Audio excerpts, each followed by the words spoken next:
Hi, it's time for story time. We're on day 4, I think, Thursday, and Layton's gonna film for us again. She's in her swimsuit because it's the first day of spring, and she thinks it's warm enough to swim. I don't know about that. I'm not so sure. All right, well, we're gonna keep going with Mercy Watson. Are you filming? Yes. Just keep going, it's fine. Okay. All right, so I'll talk loud because it's kind of loud here. Yeah. We're reading Mercy Watson Goes for a Ride. Turn around and show them what they're doing. Here, get a little closer so they can see. They're in the water.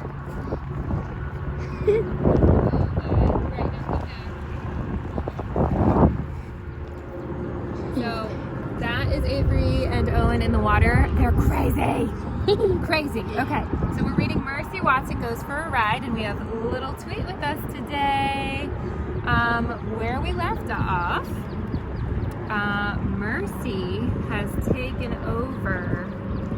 Well, two big things happened. One big thing is that Mercy took over driving, but then they also discovered that baby Lincoln was in the car with them. So I think right here you can see Mercy's driving and baby Lincoln was a stowaway. She kind of went on their little adventure and they didn't know that she was in the car. All right, so where we left off, Officer Tomalolo is trying to get them to pull over. Okay? All right, but he can't. That's the problem right now is he can't pull over because he can't feel his legs. He can't put on the brakes. All right, so now we're on chapter 10. Back on Decawoo Drive, Mrs. Watson invited Eugenia inside. "There's no point in worrying alone," Mrs. Watson said. "Come in and help me fix a snack for my darlings." Mrs. Watson... Oh, so I'm sorry. We're talking about Eugenia okay. Eugenia was concerned because she didn't know where baby was. I forgot that part. So, Mrs. Watson brought Eugenia into the kitchen. "Will you help me butter some toast?" asked Mrs. Watson. "Toast?" grumbled Eugenia. "Who cares about toast?" "Don't worry," said Mrs. Watson. She patted Eugenia on the back. "If baby is with Mr. Watson, then she is just fine. Mr. Watson is an excellent driver." "He is a menace," said Eugenia. "Pardon?" said Mrs. Watson. "Nothing," said Eugenia. She picked up a piece of toast. She applied the tiniest amount of butter. "Oh, heavens," said Mrs. Watson. "You have to put on more than that. Mercy likes a great deal of butter on her toast." "Who cares how pigs like their toast?" Eugenia said. There, said Mrs. Watson. "I know that you are worried, but everything will work out. Baby will come home. In the meantime, why don't we just concentrate on our buttering?" "Toast is not the answer," grumbled Eugenia, but she buttered another piece anyway. Chapter 11. "You must stop the car!" shouted Officer Tomalolo. "But I cannot stop the car," said Mr. Watson.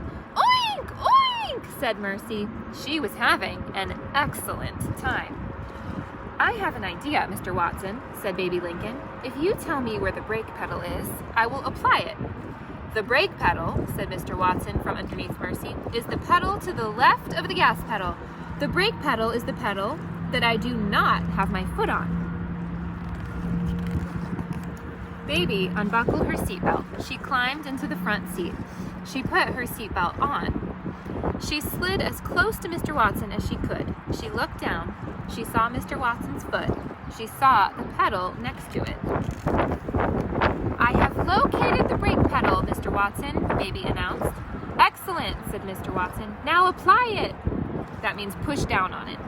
Baby stretched across Mr. Watson. "I am applying the brake pedal, Mr. Watson," Baby shouted. Hold on, everyone." Chapter 12. The car screeched. That means it went like that, like it screeched to a stop. The car shuddered. The car careened. The car caromed. And finally, the car stopped. Oh no. Mercy was very surprised. Suddenly, she was not driving the car. Suddenly, she was not even in the car.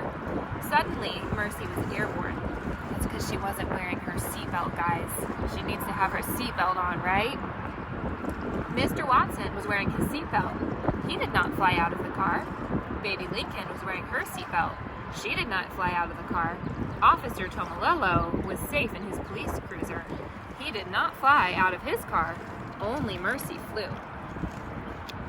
"Oh dear," said Baby. "It's an emergency!" shouted Mr. Watson. "Alert the fire department!" "Was that pig wearing a seatbelt?" Officer Tomilello asked. "No," he answered himself. "That pig most certainly was not." "Have laws been broken here?" asked Officer Tomilello. "Most certainly, most definitely, laws have been broken here." Mr. Watson and Baby Lincoln and Officer Tomilello watched Mercy fly. They watched her land. Oof! Ooh, she landed in some sort of bush. That's good. Mr. Watson got out of the car. He ran to Mercy. He wrapped his arms around her and held her tight.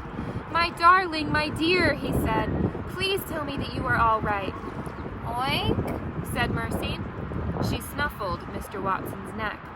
"Hooray," said Baby. "She is fine." "Oh, thank you," said Mr. Watson. "Thank you, thank you, thank you." He bent his head and covered the tips of Mercy's ears with kisses. "You are a miracle, a prodigy, a dear," Mr. Watson said. "You are a porcine wonder. But even porcine wonders cannot drive. In fact, porcine wonders should never be allowed to drive. Ever." Mercy sighed. She was glad the ride was over. She felt a tiny bit dizzy and a little bit dazed. She wanted very much to go home. I think we're almost there. I think we're going to stop there and just do the last chapters next time. But I hope you've liked it so far. We'll see what happens when they go home. I hope you guys have a good night. See you again tomorrow.